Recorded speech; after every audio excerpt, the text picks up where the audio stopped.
মাছ প্রতিটি বাঙালিদের কাছে খুবই প্রিয় একটি খাবার। ভাতের সঙ্গে মাছ না হলে যেন চলে না। তাই তো আমাদের বলা হয় মাছে ভাতে বাঙালি। কিন্তু আমাদের মধ্যে এমন অনেকেই আছেন যারা মাছ খেতে ভয় খায়। এর কারণ হচ্ছে মাছের কাঁটা। অনেকে মাছ খেতে চান না এই জন্য যে মাছের কাঁটা বেছে খেতে হবে, কিংবা মাছের কাঁটা যদি কোনো ক্রমে গলায় আটকে যায় এই ভয়ে অনেকে মাছ খেতে চান না। তাই বলে নিজেকে মাছে থাকা পুষ্টি থেকে বঞ্চিত করবেন, এটা কিন্তু ঠিক নয়। সেই জন্য আজকের ভিডিওতে থাকছে গলায় মাছের কাঁটা বিঁধলে ঘরোয়া এমন কিছু টোটকা রয়েছে, এরকম কিছু সাধারণ উপায় রয়েছে যেগুলোর মাধ্যমে আপনি সহজেই মাছের কাঁটা বের করতে পারবেন। তো চলুন দেরি না করে দেখে নেওয়া যাক ভিডিওটা।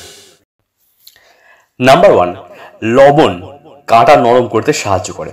তবে শুধু লবণ না খেয়ে জলেতে মিশিয়ে তারপর খান। এই জলের ফলে সহজেই কাঁটা নেমে যাবে। নাম্বার 2, গলায় কাঁটা আটকালে হালকা গরম জলেতে একটু লেবু চিপে খান। লেবুর অ্যাসিডিক ক্ষমতা কাঁটাকে নরম করে দিতে পারবে, ফলে গরম জলেতে একটু লেবু দিয়ে খেলে কাঁটা নরম হয়ে সহজেই বেরিয়ে যাবে। গলায় মাছের কাঁটা বিঁধলে দেরি না করে অলিভ অয়েল খেয়ে নিন। অলিভ অয়েল অন্য তেলের তুলনায় বেশি পিচ্ছিল, তাই গলা থেকে কাঁটা পিছলে সহজেই নেমে যাবে। নাম্বার 4, অনেক সময় কাঁটা বিঁধলে আমরা হাতের কাছে ভাতের দলা পাই, সেই দলা মুখে দিলে কাঁটা কিন্তু নেমে যাবে। নাম্বার 5, জলের সঙ্গে ভিনিগার মিশিয়ে নিন।